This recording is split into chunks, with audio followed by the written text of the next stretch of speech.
Like there's that still small voice that speaks to us. And then there's this really loud voice. And the loud voice is usually, unless there happens to be a lion or a tiger very nearby, right? Like in that case, listen to the loud voice. But other than that, like this loud voice was telling me all the things that were going to go wrong, telling me everything that was going to go wrong. And because I hadn't experienced the next 90 days yet, which I went from out of options over 90 days to inner trial, and I'm still alive. Are you walking through a storm that feels like it will never end? Do you wonder if life's storms have stolen the beauty from your life for good? You're in the right place. My name is Heather, and like you, I've been through a storm or two and wondered if life would ever be beautiful again. Here we share warriors' words, stories of discovering beauty after battles, and the worth in your wounds. Pick up your sword or boxing gloves and join the battle. Your words are powerful, my friends. Make them warrior words. Welcome, warriors. Andy Campbell is a resilient survivor and an inspirational author who has overcome numerous life-altering challenges.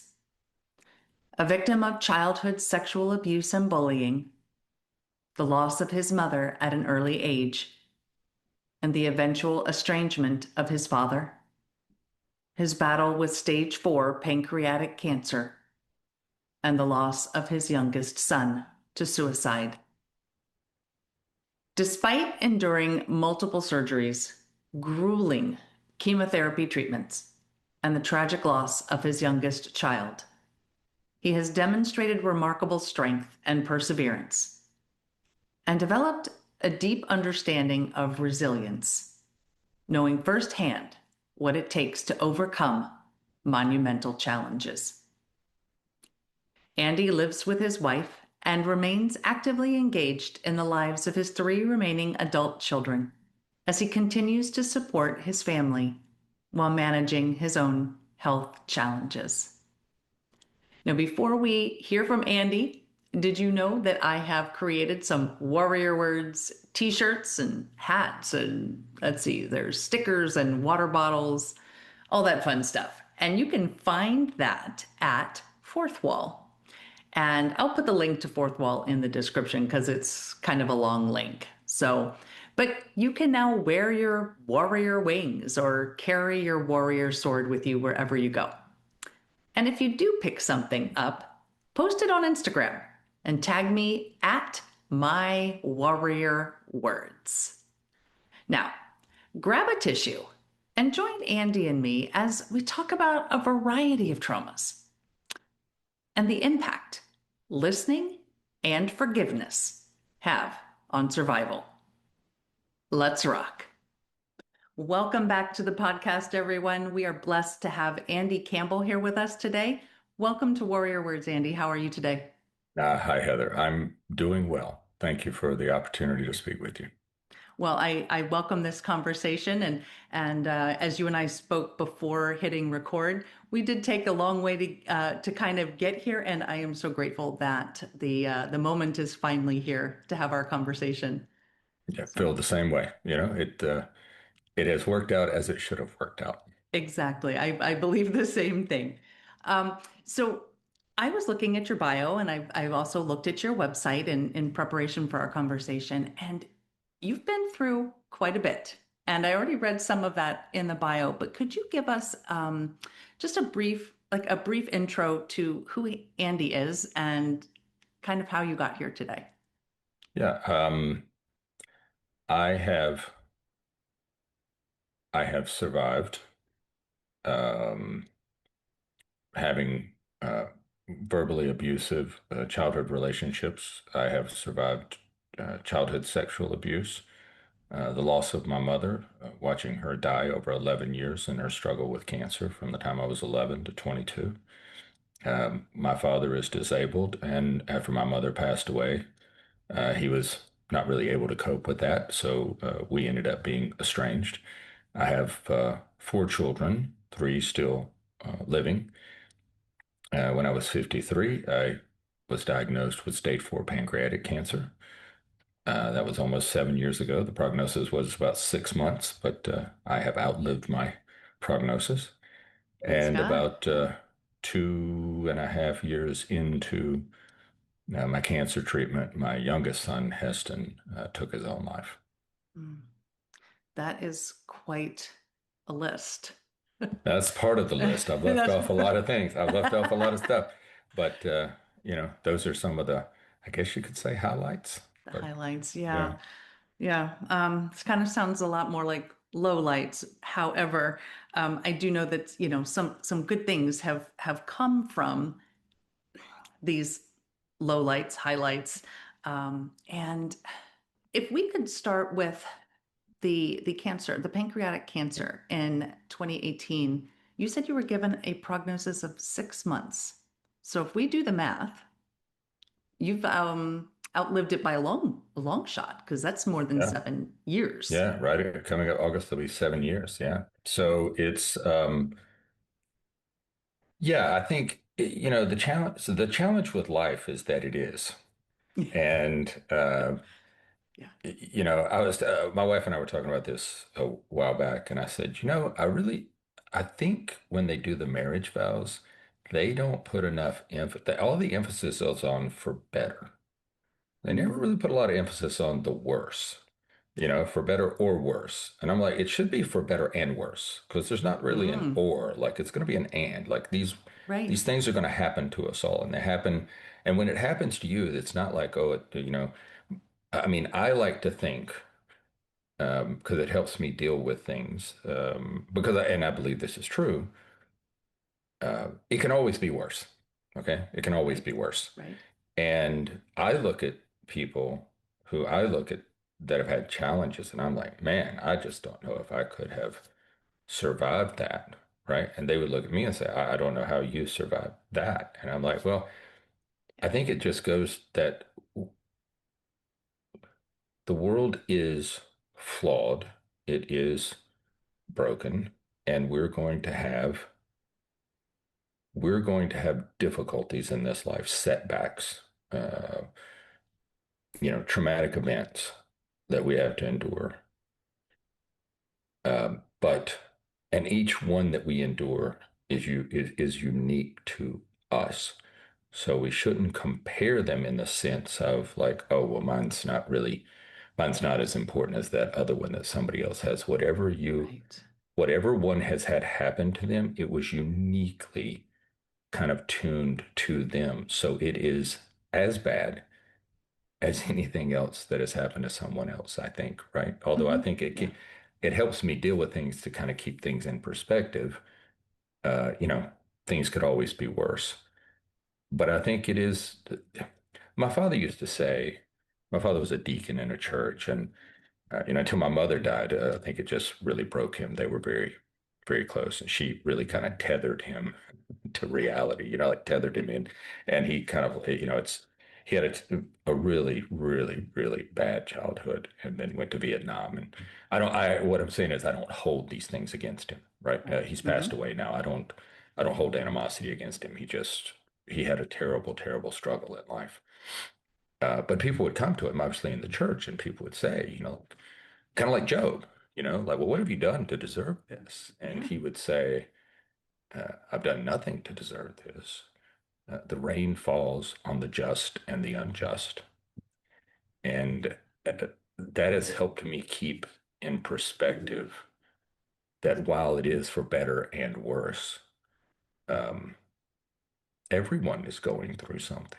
You just don't know it because they rarely share it on Facebook, and they're certainly not putting it in their Exactly. selfies, Right. and they're not showing their vacation and, wherever on Instagram. But behind the scenes, we are all going through our own world of pain. I remember seeing you brought up the social media. I remember seeing a meme at one point um, where it's a shadowy figure. You can tell it's a human female, but that's all you can tell. And she's leaning, I think, up against a brick wall, and everything is dark. And the caption at the bottom is, "Don't judge, because you do not know what storm I've asked her to walk through." Yeah. Yeah. I think it's, And yeah. It's 100% true. I heard, I don't listen to him often. I only say that because I don't really know a lot about his show but Dave, Dennis Prager was on the radio. This is probably like 30 years ago. And he told a story about he went home one day and he was complaining to his mother that everyone else seemed happy. Everyone else was happier than them. All these other families were happier. Why weren't they happy? And she said, Dennis, the only happy people I know are the people I don't know well. And I wow, thought that yeah, was, not to say that, but I get her point. It was mhm, like you just don't know them well enough to know the troubles they're going through. And right. so I think it matches up with with the meme you saw, right? We don't know what someone else is going through, and we probably should show people a little more grace. I agree. I agree. I think our world needs a lot more grace, a lot more compassion, understanding, Yeah, forgiveness. Yeah. yeah, I mean, how much better would this world be if we looked at people with love and, instead of looking at them as categories or labels or whatever else we can come up with, whatever judgment we can come up with. yeah. I think So, look. I mean, I think Christ gave us a number of aspirational goals. The creator of the universe set in place aspirational goals for us, and we just continually fall short of those. But it doesn't mean we should not strive for those. correct. And so I both agree with you. I agree with you, period. And I work to give myself a little forgiveness along the way when I do, I think what we all do, which is fall short. Mhm. And I think sometimes that's the hardest. I think sometimes we are the hardest people we have to forgive. Yeah. Oh, yeah. I was forgiveness is one of those things. Um, and Christ tells us to forgive, and 70 times seven, and gives the instruction. Um, I was going through after my son's passing. I was going through this type of therapy. You may have heard of it. I had not heard of it until I did it, which was called EMDR, Mhm. um, eye movement desensitization reprocessing. Something they developed for Vietnam veterans at the VA back in like the 70s. And I really felt like as I went through it, uh, I felt a prompting to do it.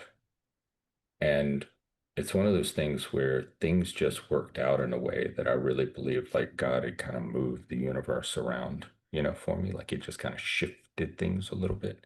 Yeah. And I ended up finding this lady, my wife, my children, because the loss of a child to suicide, the loss of a child, in our case to suicide, um, that kind of pressure, that kind of event, it will find many cracks. It will find any weak spot in your person, right? In your soul. It will find those weak spots. And um, going through that, the process is basically that you have these events that happen in your life and that neurologically, they go down a processing path and the emotion of that initial event gets stuck. And so if you have anything similar that happens, your brain kind of processes it through this pathway. And you can have just these unintentional emotional reactions. It's kind of like you hear a song on the radio, you just start crying. You don't know why, Hmm. but you just start crying. Right. And so I think I realized going through that because I had always thought I had forgiven people, for things that had happened, Hmm. many things along the way, and I realized that it's really hard to forgive when that thing, that emotion of having been wronged or abused or whatever it is still attached to you, still attached to you. Because if somebody's punching you in the face, and every time they stop punching you in the face, you go, well, I forgive you. And then they punch you in the face again. And then you're like, I Hmm. forgive you. And then they punch you in the face, like it keeps punching you in the face. Right. And it came to me during that process that nobody really tells you how to forgive somebody. They're just like, you should forgive. right? You should forgive. And I think part of it is during that process, praying for uh, the release of the emotion tied to things that had happened to me so that I could forgive. Like there's an intermediary step in that forgiveness thing that I don't think a lot of people talk about, uh, and I guess Christ had that, you know, he had that ability to just, uh, he didn't take personal the things that they did to him, or the things that happened to him. So that emotion wasn't attached to him. But I think as humans, it is kind of attached to us, whether it was an oncologist who didn't know what he didn't know what he was doing. And, things could have gone much, much different than they are today, Hmm. and you kind of attach that anger or whatever it is to that. It's kind of hard to forgive him until you can kind of separate yourself from that emotion. And I thank God that he helped me find a way. I would encourage listeners to seek first to relieve themselves of the pain, and then forgiveness, I think, can come and backfill what was once there. Like when the space is empty from the pain and the anger and the frustration and all those things, then I think forgiveness can backfill that space. So I don't know how I got off on that. We were talking about forgiveness, so I apologize. I told you I would ramble during this conversation. Well, no, but I find it interesting because I don't think that a lot of us focus on that emotion. It Yeah, is. The more, as I sat here and listened to you and thought about it as you were saying it, yeah, if you're tied to anger or hatred or even, just sorrow and sadness, it's very difficult to say I I couldn't do it. yeah. I mean, You yeah, say how you can say it's you? difficult, but I mean, there may be people who can do it, but and I thought I had. Like that's the thing. Like I thought I had, and then these events happen, they find that weak spot, and you're like, this lady explained to me. I remember her telling me that she goes, because she went through like 3 pages of stuff. That's never good when they keep turning the legal pad, um, and she said, "Look, I think it'll take us, normally like 8 sessions to do this. I'm not a big talk therapy person because like I like to do something and then like do something and then finish and move on to the next thing. Right, right. I don't want to sit around and talk about how bad things are forever. Um, but she said, for you, I think it's going to be closer to 20 hours. Okay, like we're going to put a little time to it." And she explained to me what it was, and I was like, "I'm not doing that. I'm not doing that. Like I'm not digging up this stuff. I'm not dealing with that." And she, what she was trying to explain to me was like I needed to release some of these things so that I could find forgiveness in some of these areas. I could experience um, forgiving someone. And she, she said, she goes, "Andy, look, here's how this works. You don't actually have it all put away, and you know that. That's why you're avoiding dealing with it. It's not put away. It's not dealt with. You just got it Yes. suppressed. You're just pushing it down and you think it's good, but the reason you're here is because it's not good." And she goes, "So here's the decision you have to make. We can spend one day." She goes, "Because if we do 24 1 hour sessions, that's one day. That's all. Right. One day. Right. One day. And you can experience these things again one more time for one day, or you can experience them every moment of every day for the rest of your life." And I was like, "Well, that's not a very nice thing to say because I thought I'd got myself out of this." Um, but I hadn't gotten myself out of it because that made a lot of sense to me. Um, Mm-hmm. Yeah. and through that process, I realized like all of a sudden I was able, I was like, it almost was like forgiveness wasn't even, it was like it just kind of, it backfilled that empty space that, as the emotion went away, as the anger, as the frustration, as the desire for retribution, like all these things that, first of all, I thought I didn't feel. I didn't think they were there, Right. and if Right. I did think they were there, I kept them tucked away so they didn't impact my life, certainly not that. And but it was after that. It was like it almost kind of happened in that way. It's like the anger went away, and without even trying, like the forgiveness just kind of backfilled it. It was really interesting. It was a very interesting thing to observe. It was nice that it happened, but it was interesting, you know, to observe that there is like this. It's just nobody tells you that. Like, I wish somebody had just said, okay, here's what you do. You're really angry about what happened to you as a child, or you're really angry at the oncologist for having done this thing, or I had a back surgery. It was just a complete mess. And like, you're really angry. Wish somebody just said, if you do this thing, then and you work on getting really angry, like it'll just happen, that tells you that. No, they don't. Not until you're sitting in a therapist chair. Yeah. Yeah. And somebody goes, hey, No. this is kind of how it works. I'm like, I wish Yeah. somebody had written that on the whiteboard a while back. I would have used it. But I'm glad she gave you that perspective because yes, when you sit there and you're expecting 8 hours and she says, well, no, I think it's going to take 24. Well, 24 is three times what you're Yeah. expecting. Yeah. And then to put it in the perspective of, well, it's 24 hours. That's the equivalent of one day. And Yeah. we can put this to rest. If you Yeah. do the work and you are open, we can put this to rest. And then you see the results and the fruits of Yeah. that backfilling, of removing the negative emotions and filling it in with the forgiveness and the compassion. And Yeah. like you said, you don't hold those things against your father that maybe the world says you should.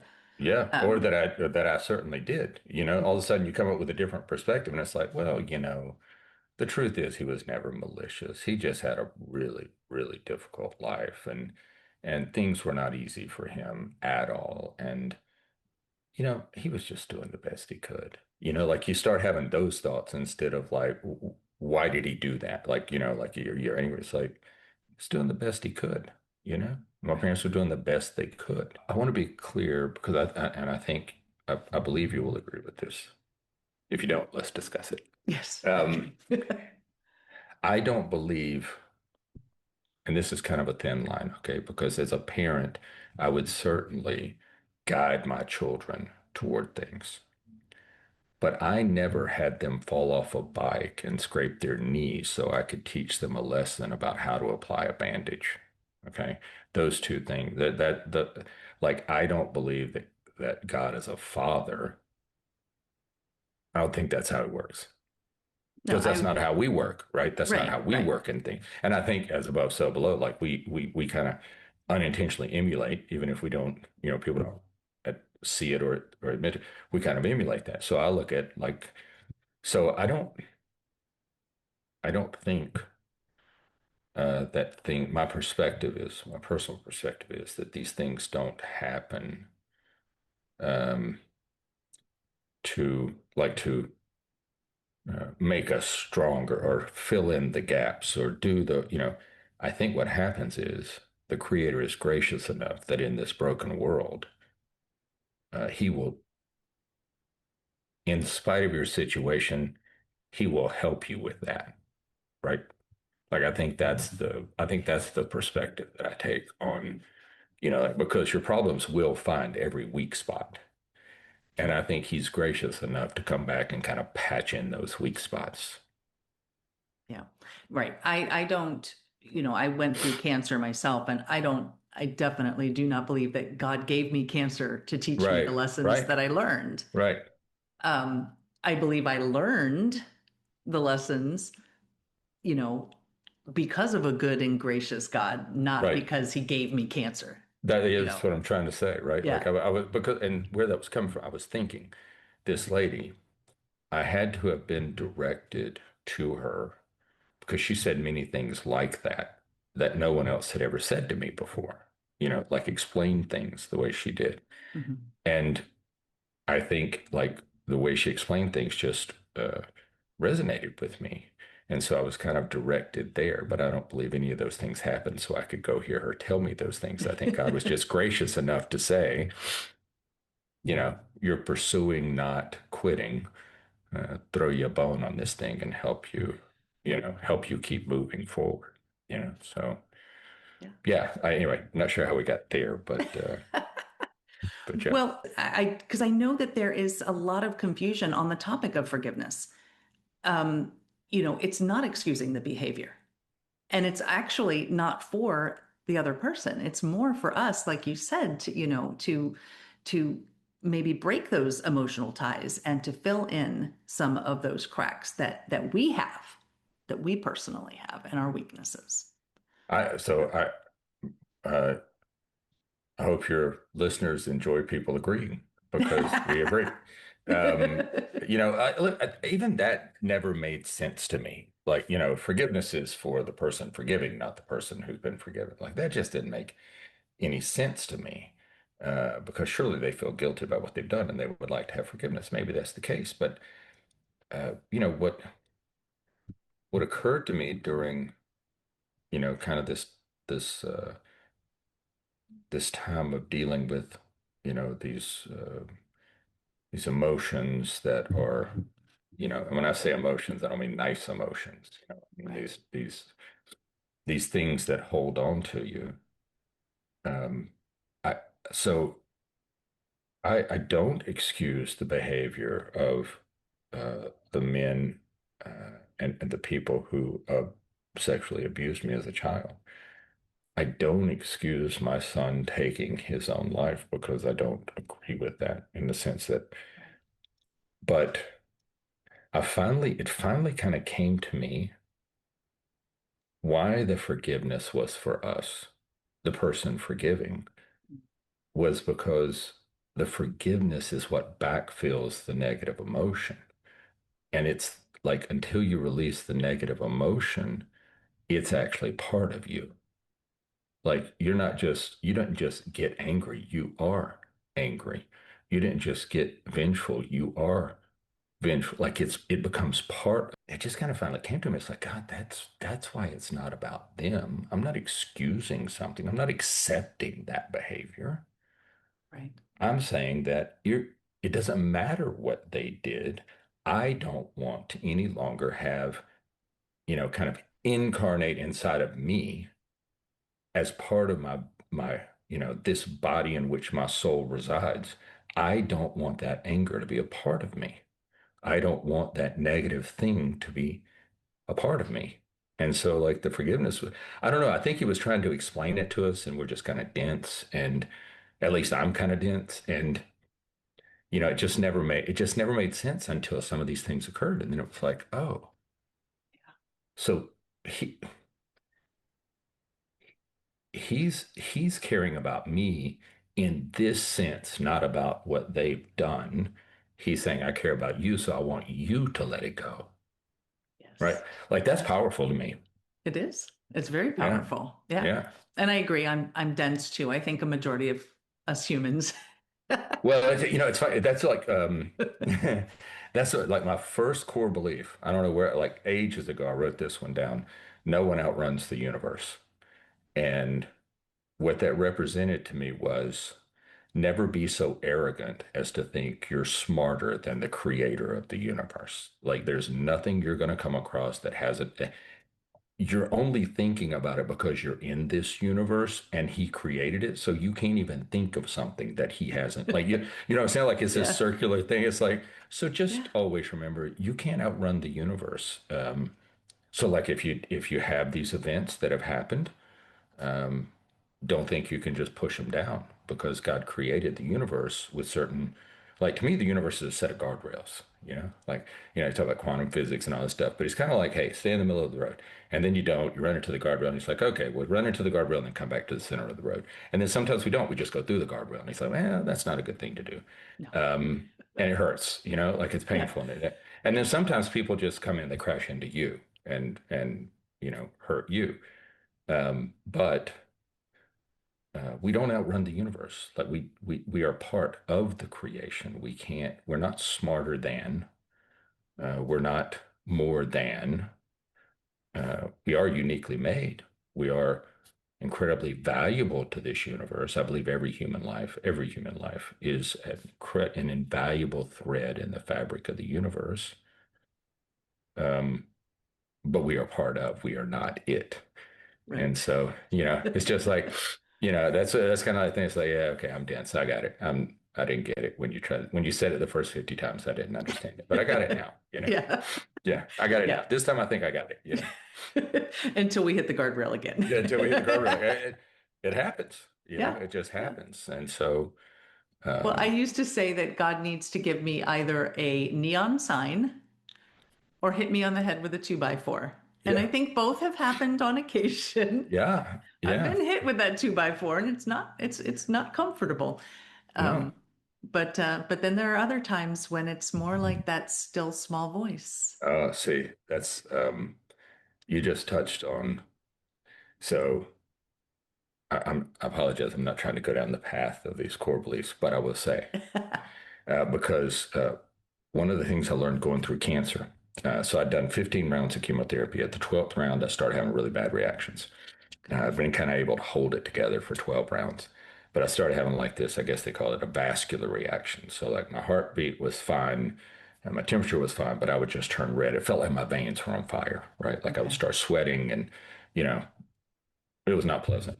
And it was kind of bad the first time, but then I got 3 more rounds than I did. I got to 15, and uh, and I had this realization that it came to me afterwards. But in that moment, I kept having this still small voice that kept saying, "It's time to quit chemotherapy."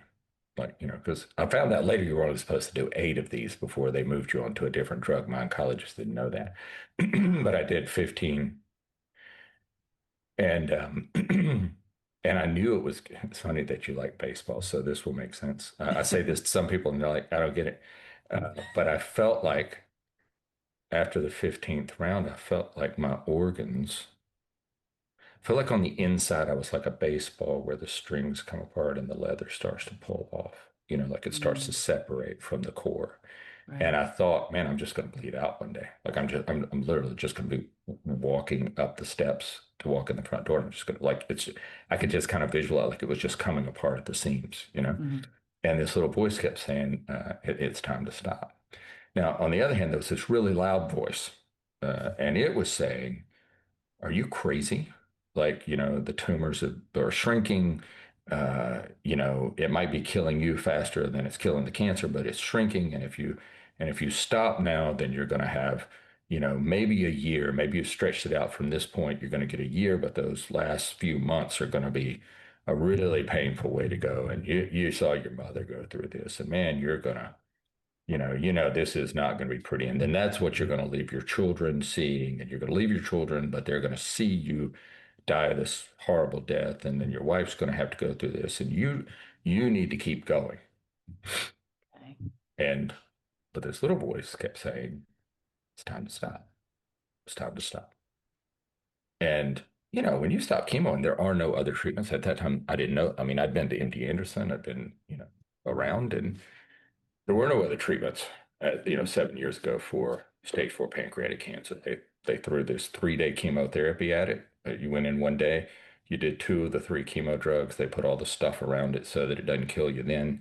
And then they hook your port up to a pump and you go home, and for 42 or 44 hours, something like that, it pumps every 3 minutes. It pumps the last drug into you because it's so toxic they can't give it to you at one time. They have to give it to Yeah. you over 2 days. And they send you home with a hazmat bag because if it Wow. spills out, you got to call the fire department. And I was like, hang on a Oh, second. wait a minute. You're putting this in my body. I just, who am I to question you? But I got one. Okay. I Yeah. got one question. Like, if it spills out, it's a problem. But if it stays in, it's not a problem. And they're like, yeah, yeah, yeah. That's it. Just call the fire department if it could. And I was like, okay. Wow. But you don't have any options, right? So you do Right. you do Yeah. what you got to do. But I got to this 15th one, little, still small voice, but this very soft voice is like, time to quit. And I had a list of reasons not to quit. And they were, in my mind, certainties, these things will occur. Mhm. Um, but after that, My general physician, my family physician, who really quarterbacked the guy and still is quarterbacking me through this whole thing. He tried, he was like, "No, I don't know it," and I said, "No, you don't understand. I'm stopping. I've decided." Like at some point, I decided to listen to the. I mean, I was coming apart like a baseball, like I could feel it. So Mhm. I tell myself like, "Hey, I'm gonna stop because I tell you what, I've been researching this. He's like this insatiably curious. He's a real physician, not a doctor, right? He's a physician, Mhm. Yeah. and he goes, I've been studying this. I've been reading all the research. Comes out of UC, University of California Medical Center at San Francisco. They've done all this research on fasting before you do chemotherapy and the effects of fasting. And there's this place in California that'll do this 40-day fast. But I want to try. Let's do a 20-day water only fast. There's a lot of data that says it'll just reset your entire immune system. And I was like, stop. I thought did you just say 20 days?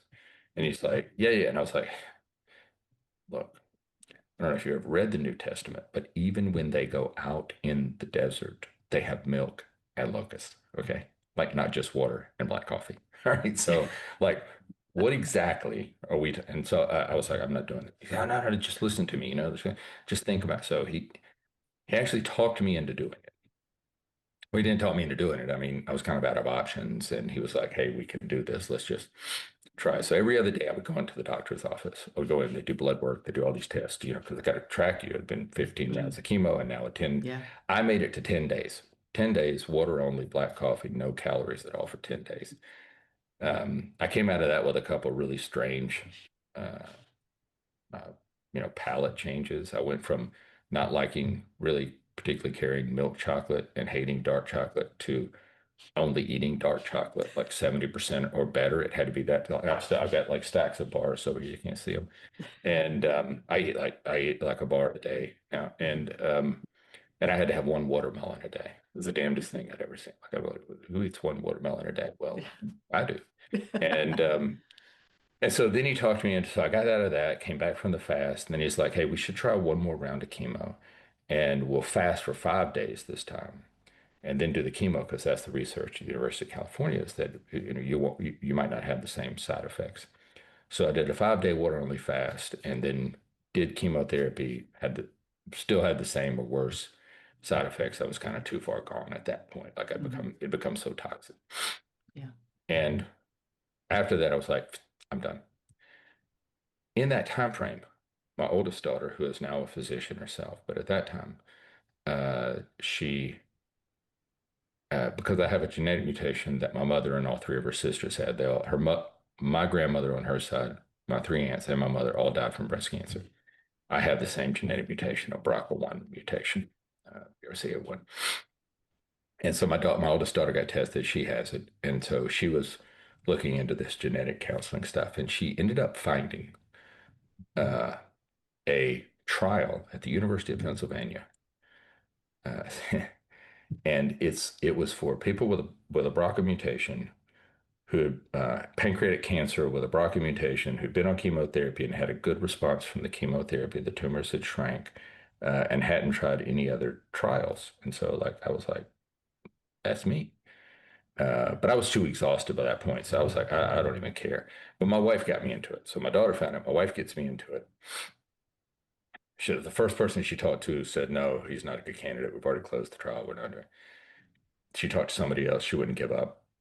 I wanted her to give up. I was like, just leave it alone. She said, in not as nice a way as I'm saying it now, get out of the room. You're not a part of this. Just go away. And so I did because I was exhausted at that point. I just looked, whatever. And they were like, no, he's a perfect candidate. Can you have him here Monday? That was on like a Tuesday. Like, can you fly out Monday? We'll then take him on Monday. And so I did. And like things. My point in that story is that like there's that still small voice that speaks to us.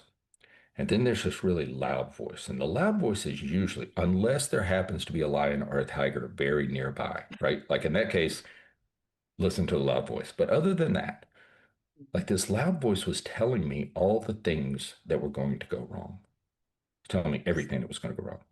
And because I hadn't experienced the next 90 days yet, which I went from out of options over 90 days to in a trial, and I'm still alive. I did, went like, and the The oncologist there is another true physician. She's just a wonderful human being. And so like I could not see what was going to happen over those 90 days. Right. Like it had not happened to me yet. I had no frame of reference. So how could I factor that into the things that would happen to me? Right? Like in my list of things, the possibilities was not, oh, you'll do this 10-day water only fast and that'll reset your immune system. Then you do another 5-day water only fast. Then that'll give your daughter time to find this other thing. And then that'll give you time to finish your chemotherapy and really be done with it. So you're absolutely certain. And then that will give your wife time to get you into it when they first deny you, but then she'll stay on it. She'll get you in. So 90 days from now, like it's all going to be good. Okay. None of that was in this. So Right. later I observed, and it became one of my core beliefs, there are no hard decisions. There are only hard consequences. And what we do Mm, as humans, we take the perceived consequences, which is almost never positive. Like, I don't know, maybe some people think of positive consequences. I'm kind of a risk manager. And so I tend to think of the negative things that could possibly happen. yes. But it was a lesson to me to listen to the still small voice. You know what the right decision is. So the decision is actually not a hard decision. Like you would say, like, well, deciding to quit chemo, that's a hard decision. Well, it wasn't a hard decision. It was the hard consequences that I perceived were most likely to occur.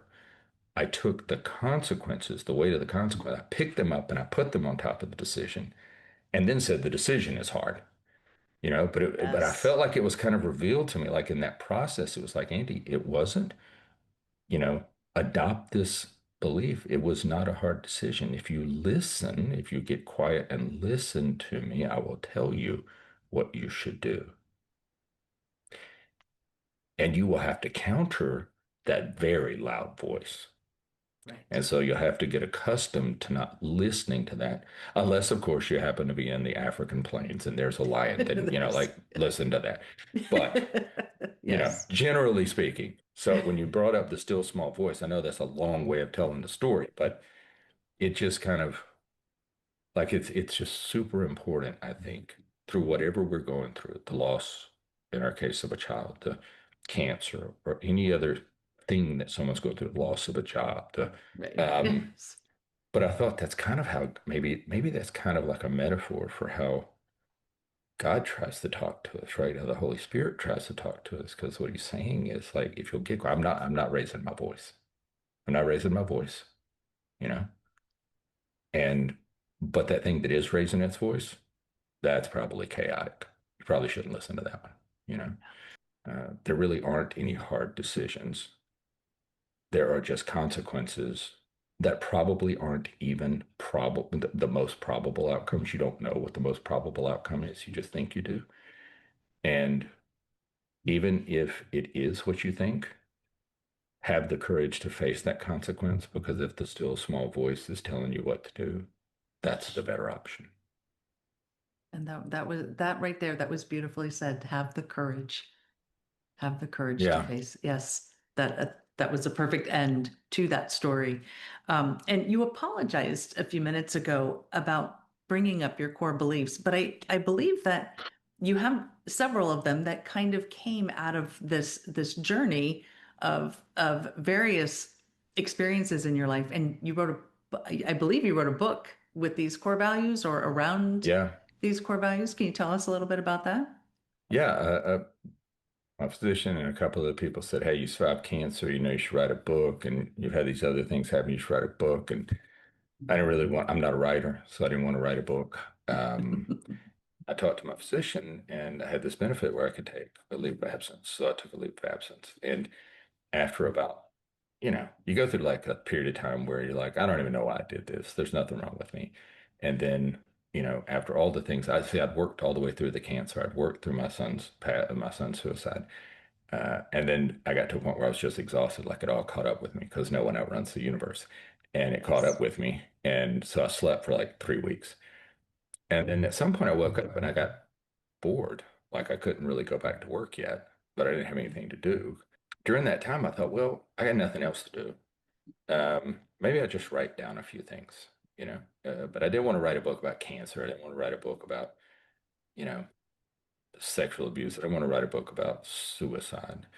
But I thought, well, you got this list of 15 core beliefs. Like I kept it on this document, like I'd refer back to it. I had it. And I was like, well, maybe what you could do is talk about those in the context of these things that have happened, these experiences, but focus on how these core beliefs have kind of, I think there's a time when an event, when a major negative event occurs, there's like that time between the time it punches you in the face, the time it happens, the time it just, you know, darkens your world, and the time that you can start a recovery, like, kind of start recovering yourself from this.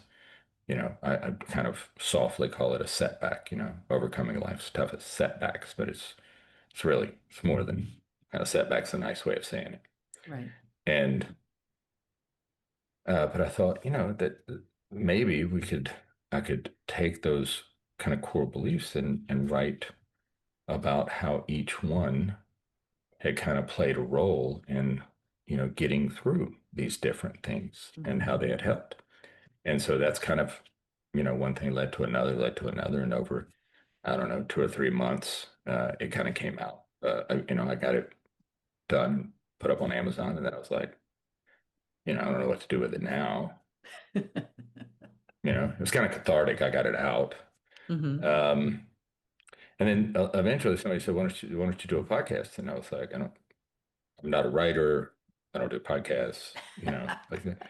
Um, but then I thought, well, things like this might be a way to kind of talk about some of the experiences, but not in the context of just the experiences, but then how the kind of principles or things that I believe I've observed that other people might be able to use so that they too will not quit, right? Like they get in. And so it kind of became this thing of the time between, like what are the things that kind of those fundamental beliefs that you can apply. We have our religious beliefs, we have our religious convictions, but what are the things in between, like the practical application of these teaching, the way I say the teaching, but the way that I observe kind of the universe working that helps us get from from that, like with my son, the moment I found his body to today, like, like what happens there, the moment you get the cancer diagnosis until you start the treatments and you start being able to get active and doing something. Like what do you do? And so that's how the book came about. It was, kind of was focused on sharing with people, not to be prescriptive, not to say I know how to do it, Hmm. but say these are some things that I've observed. Uh, Adopt them if you want to. If you do, adapt them to your unique situation. Like, I don't believe there's like a prescriptive way it can happen, but maybe these are some ways to look at your circumstances that will encourage you not to quit.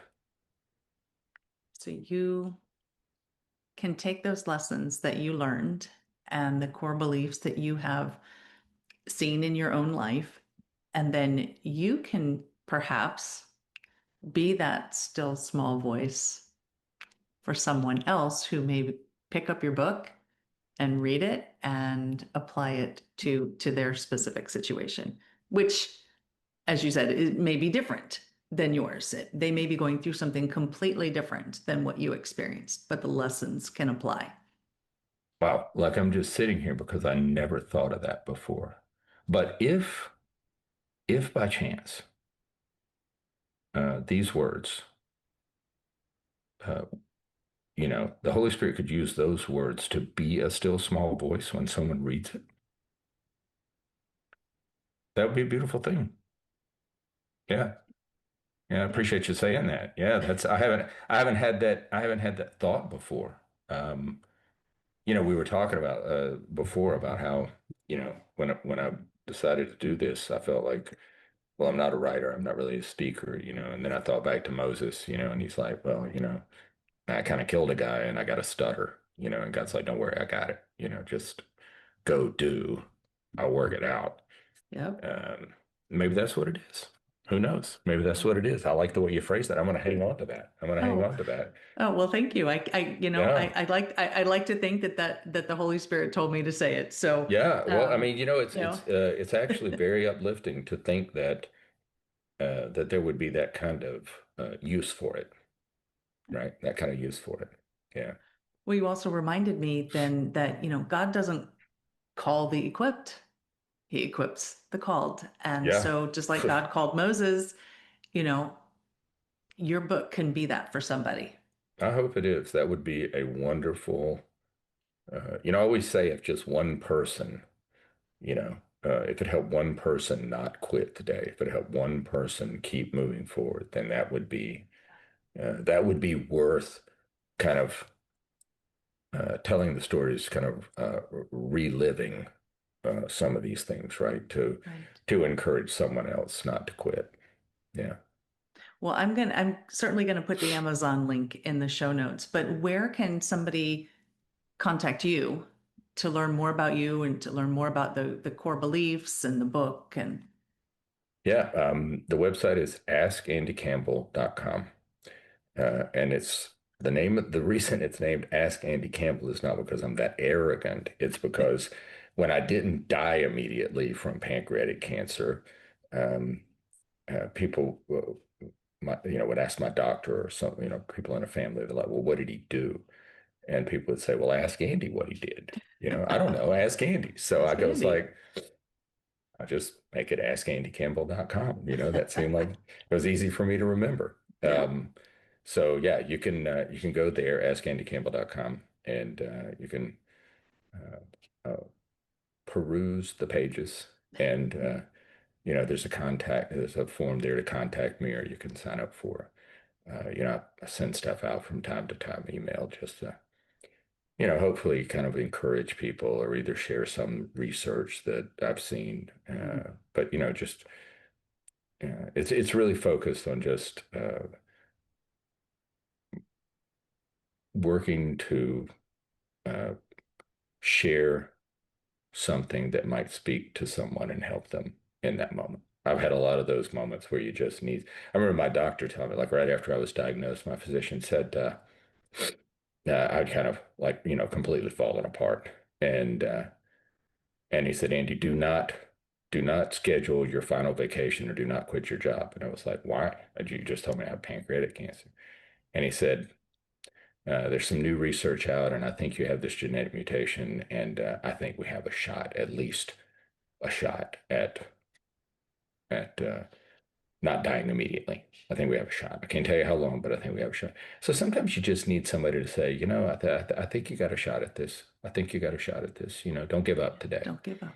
Yeah. So yeah. So the book is kind of like, hey, don't schedule your final vacation yet.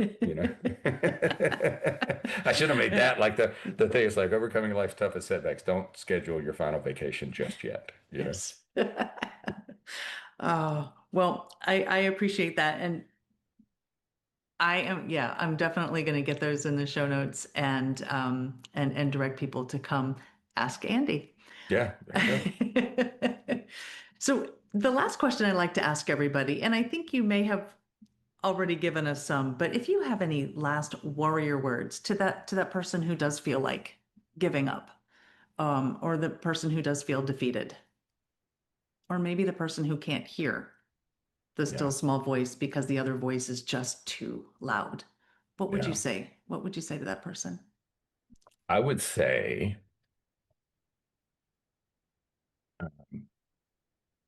look, don't quit. And the reason to not quit is do not take away from the creator his ability to change the universe for your benefit. Don't do that because all things are possible. All things are possible. Yes, they are. And so, Andy, I thank you. I thank you for your time. I thank you for your wisdom and your courage and for not giving up because they gave you a prognosis of 6 months and you're here Yeah, 6.5 years later. I am. So, They were wrong. They were That was wrong. speaking of that vengeful part, that you hang on to, like I was like, no, I will not give in just yet. Yeah, exactly. So thank you again for being here. I really appreciated this conversation. All the gratitude is mine for the opportunity. I appreciate it. Thank you. Thank you. The world is broken. That's one of the first things Andy said, and the depth of it was felt throughout our conversation. In his analogy of the guardrails, Andy illustrated that some of our traumas are those we inflict on ourselves. Some are the result of another person's behavior, and still others happen because the world is what it is, broken. No matter what trauma we've experienced in life, there are lessons to be learned. There are people to forgive, including ourselves. And there are things we need to do moving forward. As Andy shared, perspective is important when forgiving others and ourselves. If we ignore stuff or insist on hanging on to the emotion attached to the experience, we're going to have a difficult time with the forgiveness part. It may even be impossible because it's going to keep coming back. Have you ever wondered why sometimes you think you forgive someone, but it just keeps coming back up? Well, maybe, perhaps, you haven't dealt with the emotions yet. Perhaps you haven't listened to what you need to do. Which brings me to that still small voice and the fact that the world is broken. The world is that really loud voice that Andy mentioned. It will tell you, maybe even convince you of all the big, bad, negative things that are definitely going to happen if you don't listen to it. But God takes a different approach. He is patient. He is loving, kind, and compassionate. He uses that still, small voice to let you know the better choice, the better option. You know the one Andy says we may need a bit more courage to face, but it's the right one. As I mentioned in this episode, this conversation took a turn I didn't plan for or coordinate, but it took the right turn.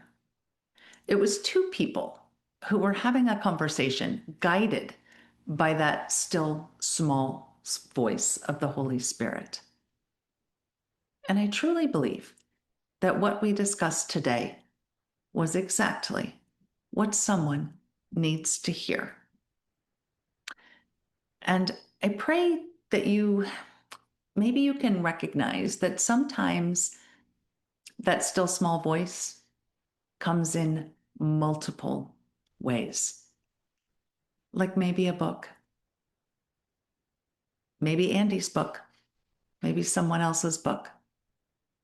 But sometimes that still small voice can be put into a book, and someone else's words can be the Holy Spirit's words to you. So, how will you listen to that still small voice over the world's loud, bossy voice? Something to think about this week. Until we meet again, armor up, fight the good fight, seek beauty, and make your words warrior words. God bless.